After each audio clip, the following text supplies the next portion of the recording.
And damn it, I was hoping you guys wouldn't do it. And it's all good. No, I don't care. It's all good. It's all good. So all this called a few different people that we booked ahead of time, to see if they can switch and speak today. Last minute, nobody could. So she asked me to step in, and it's an honor for me to do so. Just want to put a couple of things on the table. I am tired. I haven't slept much the last couple of days, and newborn baby and full life and a beautiful life, So my brain's not working, and I feel like I have nothing to offer. I really do. That's just how I feel. I need to put that on the table, because when I share my secrets when I put it on the table, when I'm transparent with you guys, something seems to happen more times than not, where the Spirit steps in and shines a light on it, and He does whatever He does, So step 11. All right. Do my best. I want to start off by saying what a gift this meeting has been. This meeting is a result of a step 11 practice, by the way. And when the pandemic hit, and we were all afraid of what's going to happen, the first thought was one of fear, and the second thought was one of usefulness. The prayer, my knees got bent, and I prayed, and I asked God, can you please show me how I can be useful? Because it's been my experience that when I wash the world's feet, my hands stop trembling. When I try to be of service to you, I have a peace inside of me, and the Spirit filled my heart. And what was told to me is that start a meeting to talk about me, and that's what happened. So I ran it by Teresa, and her and I prayed and meditated, and she came up with this beautiful format. And the last almost 4 years been so blessed because I feel like every week we're here dining a spiritual meal together. I got to meet friends and brothers like Calvin and many, many, many more, light carriers, seekers. We get to talk about this beautiful power, this loving power, this infinite resource, this inner resource, who has taken me from the scrap heap of life and brought me in the most beautiful life today. As a result of these steps, as a result of you beautiful people pointing me, encouraging me to cultivate and deepen a relationship with this loving power, I get to sit here before you, and I get to tell you, I get to share with you that on a daily basis, to the best of my ability, as humbly as I possibly can. Sometimes I fail at that, I tap into this power. I wake up to this power. I experience this power. I get to walk under the sunlight of the Spirit of this power, and I get to come over here and tell you about this power in the 11th step. No matter how difficult life is, as it seems to be right now, but I got to tell you, sometimes when I have lack of sleep, it just seems to be heavier than they are. So I know that much, right? Because everything I have is because of this power, a relationship with this power. Suicidal, couldn't draw a sober breath the last 2 or 3 years of my drinking. Unlovable, unloved, ugly on the outside and inside, unemployable and unemployed. And the only thing that makes sense, because today I'm looking back at it with a little bit more clear spiritual lenses, the only thing that makes sense is what I was seeking was always seeking me. Is what at first was seemed like a flimsy reed was a powerful and loving hand of this beautiful, loving God that literally grabbed me, caressed me, brought me to the sacred rooms of Alcoholics Anonymous, next to you awakened people, who introduced me to a sacred book, the Big Book of Alcoholics Anonymous, and you told me, kid, this is not an intellectual exercise, this is a spiritual endeavor. This 2-inch book is going to become thousands of miles deep if you seek Him to the best of your ability. And that's what I've done, to the best of my ability. But I didn't come into these rooms believing. The relationship with God, I didn't come into these rooms really seeking. I had a very dysfunctional relationship with self, with my head, with my thoughts. That's what for 7 years in and out of this program, I knocked on every single door that I can knock on to prove to you that I'm not like you guys. I don't need a power greater than me. I am the power. I'll figure it out.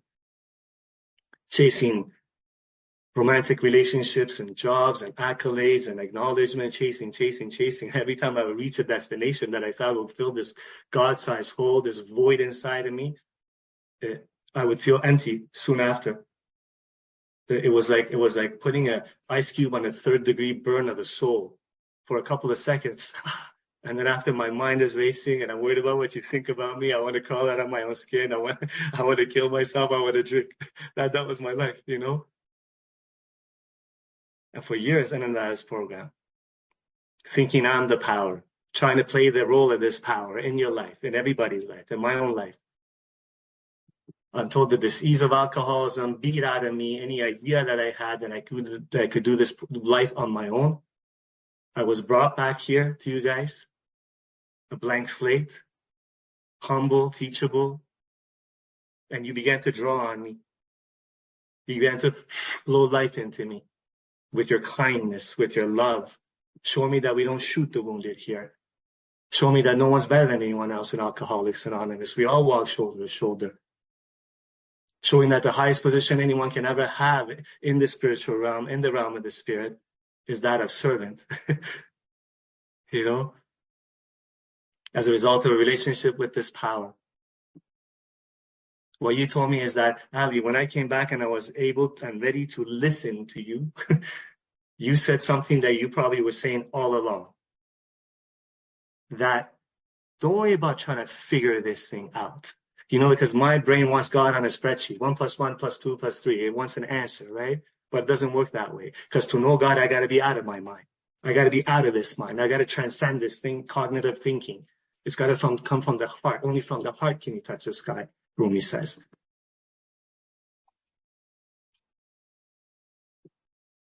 You know, what you told me is that the only thing, we're going to set the bar really low for you. How about this? How about you don't need to figure God out? How about this? You come up with your own conception of God that works for you. And how about this? Can you concede to your innermost self, yes, that I'm an alcoholic for sure, but the next step, can you concede to your innermost self that maybe your ideas did not work? If you could do that, we'll introduce you to a new concept.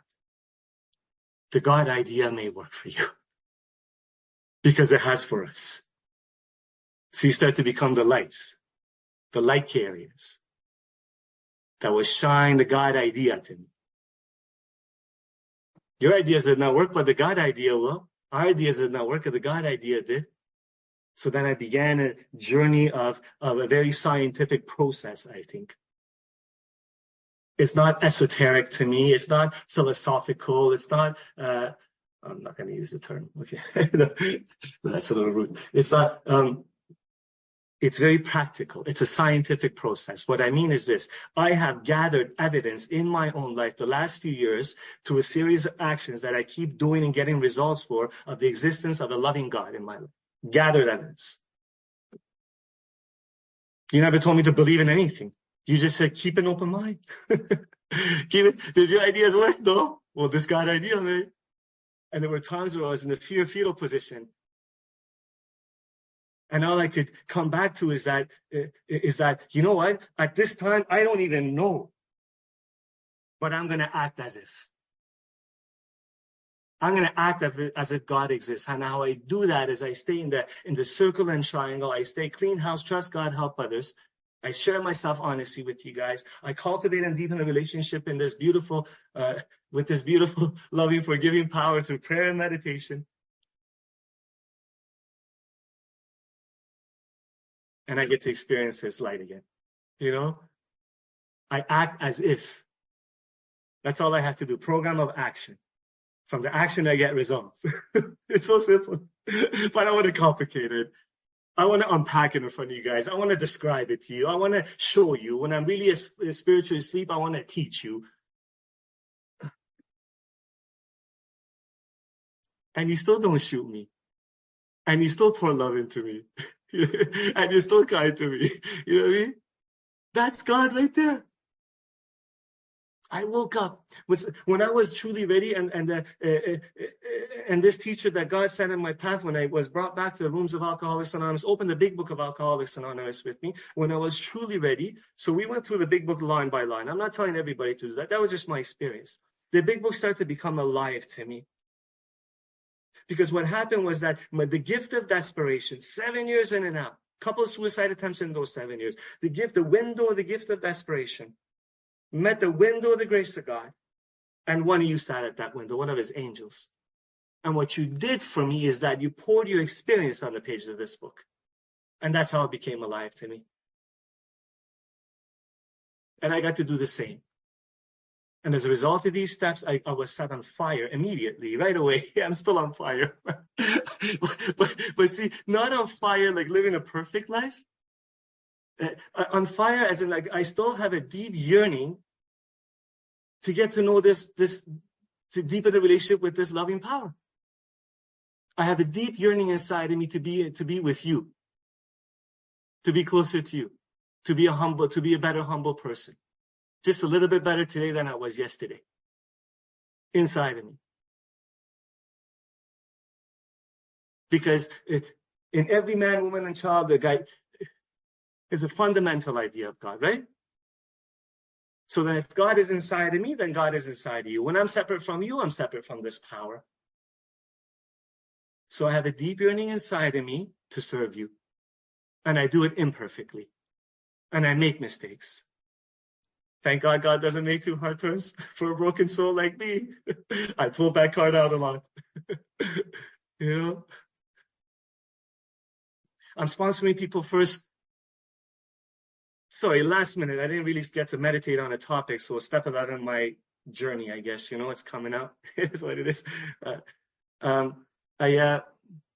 I'm sponsoring the first 3 years in the program, sponsoring a lot of men, speaking here and there, coming to these rooms, professing to you that the relationship with God is the most important relationship in my life. It's the most sacred relationship in my life. Lying through my teeth. If you ever want to know what somebody believes in, listen to their words fine, but watch their feet.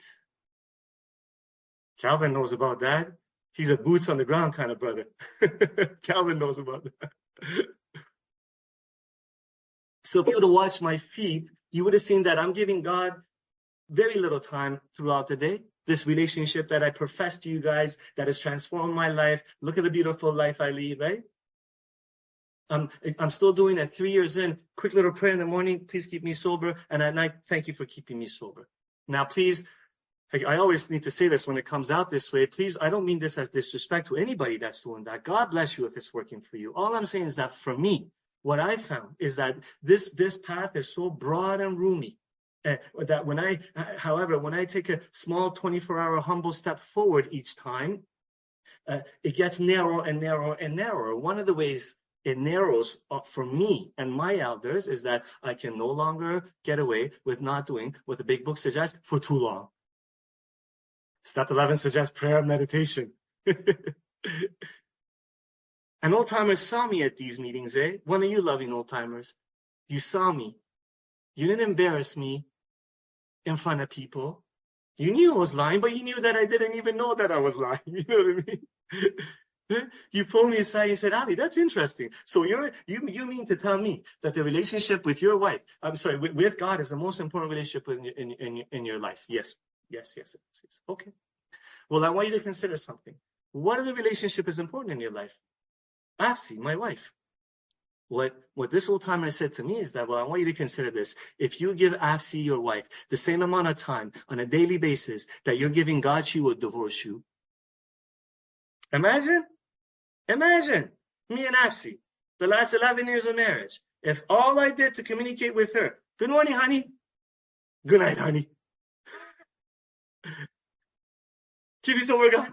Thank you for keeping me sober. There'll be no relationship. Any relationship that means anything in my life, I have to spend time with, I have to cultivate and nourish, fertilize, let it grow.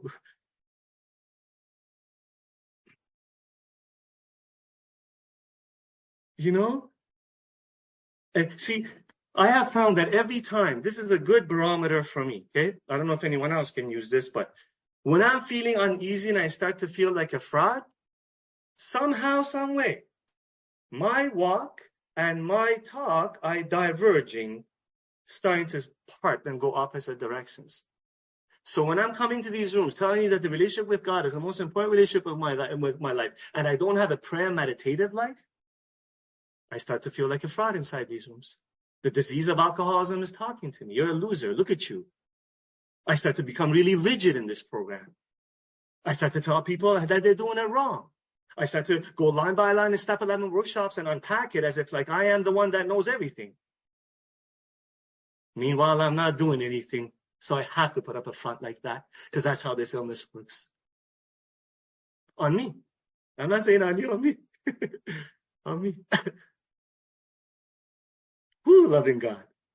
From that day to this, it's been a few years, man. I have cultivated, deepened, nourished a loving relationship with this loving God. I have basked under the sunlight of this God. I've been present to this God in this breath, in this moment. I don't apologize for the relationship I have with this God. And I don't try to force you my belief in this God. I invite you to gather your own evidence of this God through a series of actions. If you want to, that is, for your friends. And if you don't, all good. All good.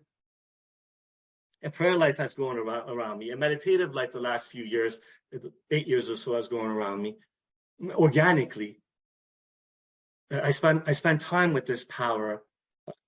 In the mornings, I spend a good amount of time. I just wake up really early in the morning. Well, these days I'm doing overnights because I have a 4.5-month-old baby, so I stay up to 6 in the morning and I sleep for a few hours, because he's still at that stage where he's every 2-3 hours he's up. So after he can get some good sleep, I stay up because she's a lot more valuable to this family than I am, and I know that. And the only sacrifice I can make is sleep, and that's plenty. I mean, and that's even not enough. She really is. She's a child of God. I love her so much. That was a tangent. To a lot of different prayers and different modalities of meditation. Sometimes it was guided, and sometimes it was contemplation, and sometimes it was two-way prayer. But these days it's just silence. It's just a lot of silence. I just close the door, go inside, and I sit in silence. Because I get to go in the darkness to see and the silence to hear. I get to be comfortable in my own skin. I get to go in the darkness to see and the silence to hear. That's the talk about common sense becoming uncommon sense. Bill Wilson talked about it, right? In the third dimension, all third dimension thinking in this spiritual realm has become uncommon sense to me. Because in the third dimension, when I was building a relationship with self, when I thought I was the higher power, when I wasn't spending much time with this higher power, what my common sense was, it's gone. I'm sorry. It's gone. All right, God, what you got planned now?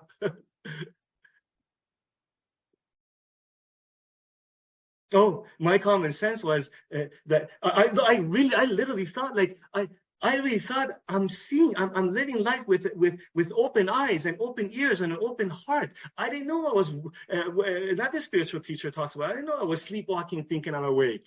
I had no idea. And you've introduced me to a beautiful path in which I get to go into the darkness to see and the silence to hear.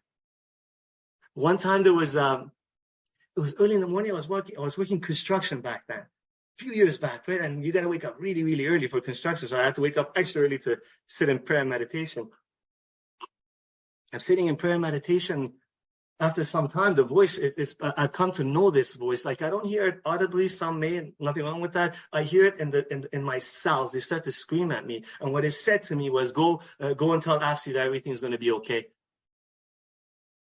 It's 5 a.m. She doesn't wake up till 6:30. I'm not going to wake her up. It's 4:30 in the morning. She'll get upset with me, right? But I've learned to listen to that voice. So I went upstairs quietly. I just bent over the bed quietly. And I quietly whispered in her, baby, hey, everything's going to be okay. 1,000%, baby. That's the thing we have with each other. I say 1,000% to her when she's worried, right? 1,000%, baby. Her eyes pop open. She starts bawling. She sits right up. She's like, what are you doing? And I said, well, I don't know, I was meditating and the voice said to come and tell you everything's going to be okay. 1000%, baby. Don't you worry. She starts crying. She said, are you kidding me? She said, the last 15 minutes, my brain the predator mind had woken me up. I just had my eyes closed and it was just torturing me with thoughts of this business deal that's going wrong. And I couldn't stop. I didn't know what to do. You mean God sent you here?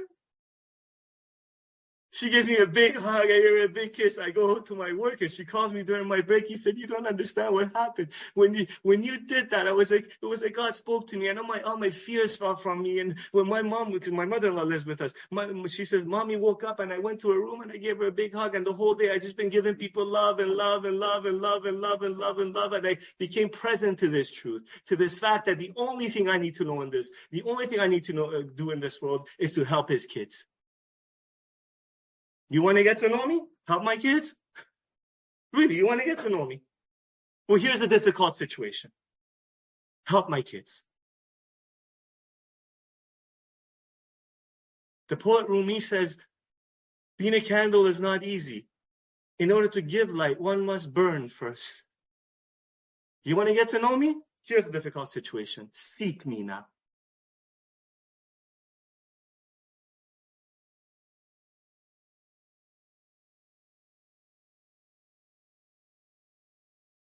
Seek me now.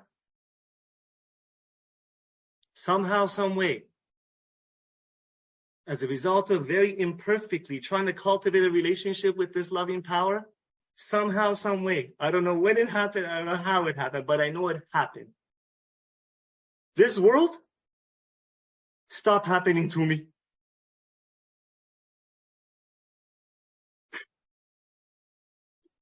Everything starts to happen for me.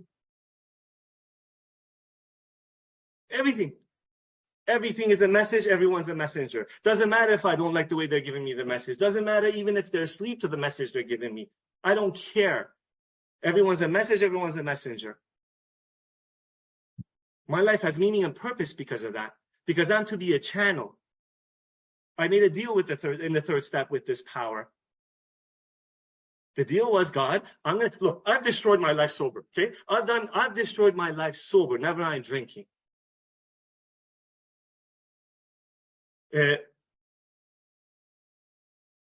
Marriage on the rocks one time. We almost got divorced. Depression in recovery. Can't find a job to help support a family in recovery. Feeling like a fraud in recovery. I don't know. There's so many things. Hurting people in recovery. I've destroyed my life sober. So I'm at the third step. By the way, I have to renew this commitment to this deal I made with this loving power every single day. It's not a one-time thing, right? So I come to the third step. I renew it continuously. God, I've destroyed my life sober. I cannot manage my own life. Can you please take care of the details of my life? I will make a deal with you. You're the employer. You're the father. You're the director. You're the principal. I'm going to stay close to you, do your work well. I'm going to just help your kids. That's all, to the best of my ability. You take care of the details of my life. Because I'm supposed to be a channel. The deal was not to have a happy marriage all the time, to build a bank account, to become a to become a circus speaker, to whatever it is that is in the head. You know what I mean?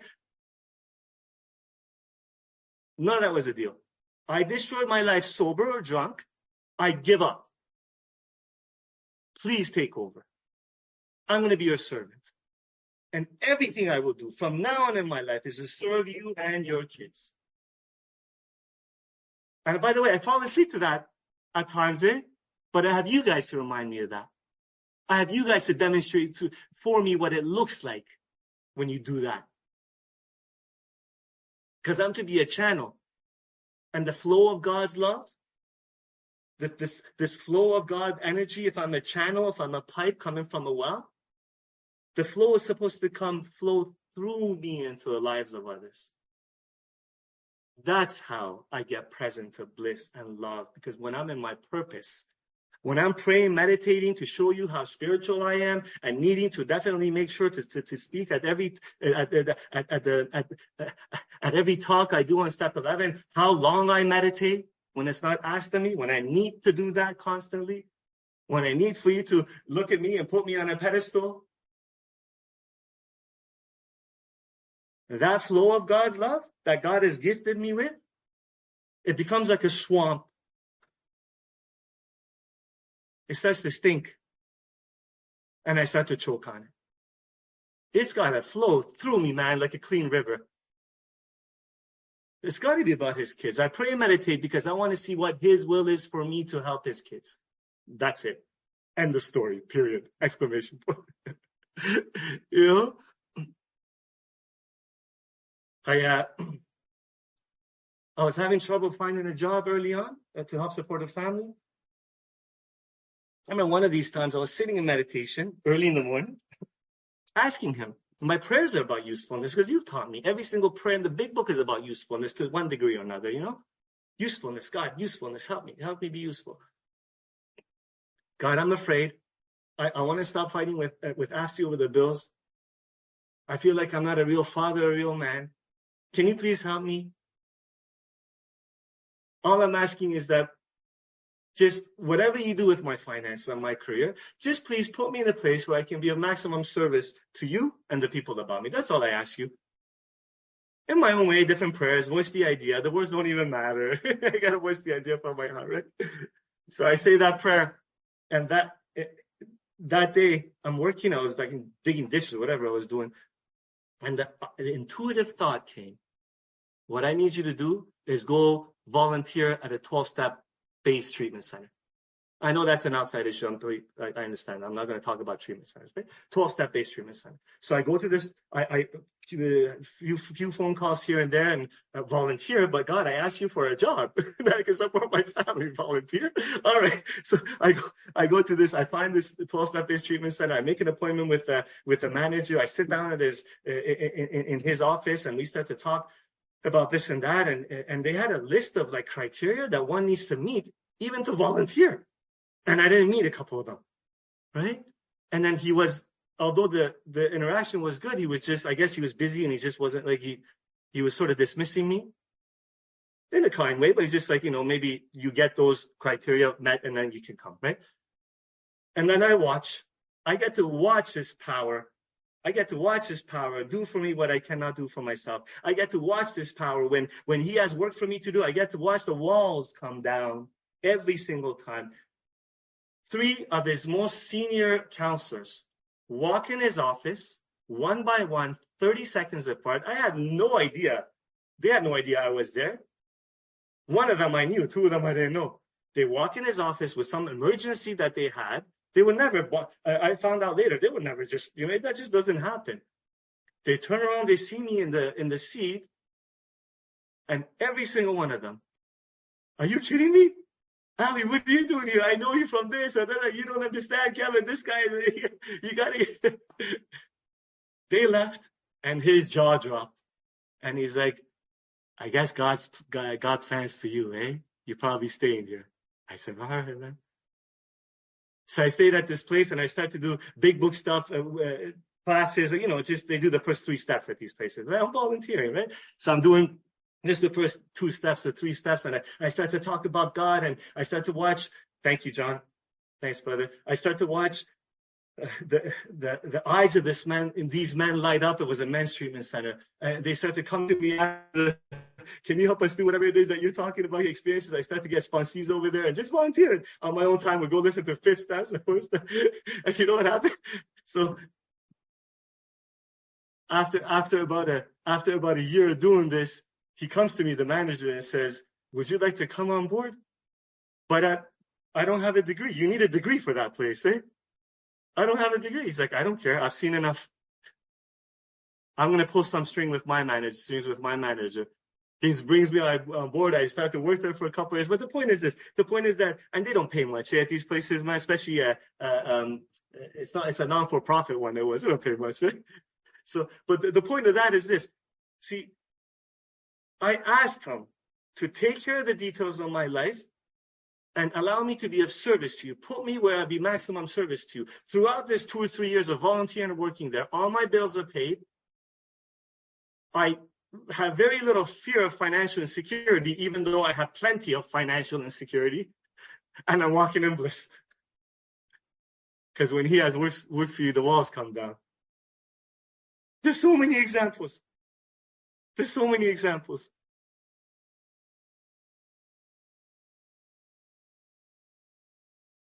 The Spirit has, John, I got my timer too, but I got 4 minutes, so I'll finish soon. Thank you. The Spirit has dropped spiritual breadcrumbs for me. In the 11th step in the big book, it says 2 lines that I used to conveniently ignore. Be quick to see where religious people are, right? Make use of what they have to offer. There's lots of books out there. See, because for a while I was treating this treasure map of the big book as the treasure. Not the treasure, man. When I treated it the treasure, the words in this big book started to program me. I started to become rigid. The Spirit was lost. But it's the treasure map. And in this treasure map, it says to me, only if you're moved to Ali, go beyond this book, but keep AA at the center of your life, but you can explore. So God put spiritual breadcrumbs in front of me, and I picked them up, ended up in churches. I'm not a Christian.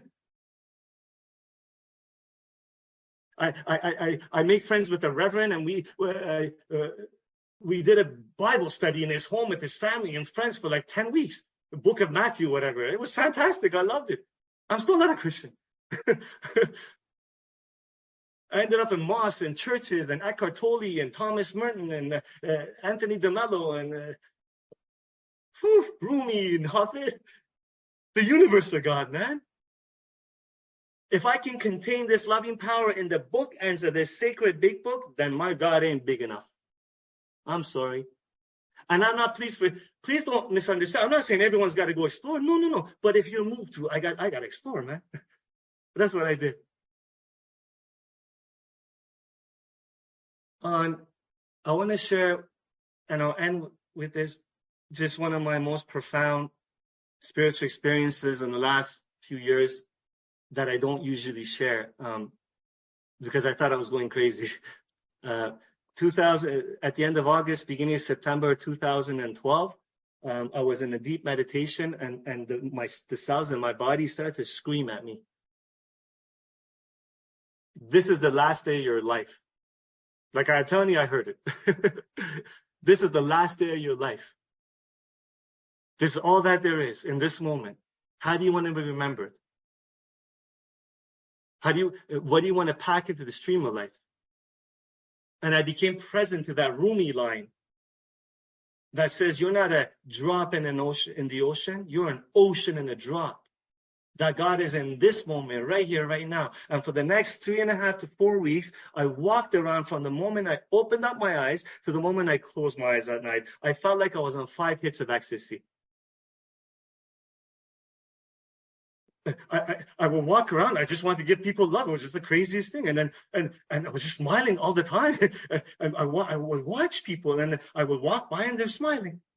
It was like there was a shift of energy as I entered the room, like that. I would watch it. I know it's not me. I know that, you know. And I got scared. I don't want to share because I thought I'm going. First, you know what I mean. Okay. You know what I mean.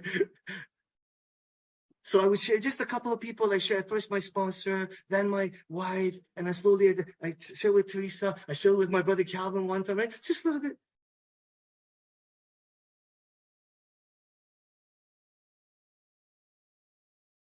A few weeks later, after about 4 or 5 weeks, I had a huge injury with the tendons in my chest muscle just ripped right off. And by the way, that experience went away. But you know what remained? You know what remained? The knowing that God is everything. The knowing that everything's okay. That's what remains in my heart, in my soul. Because I don't believe, this is my experience, I don't believe that I'm supposed to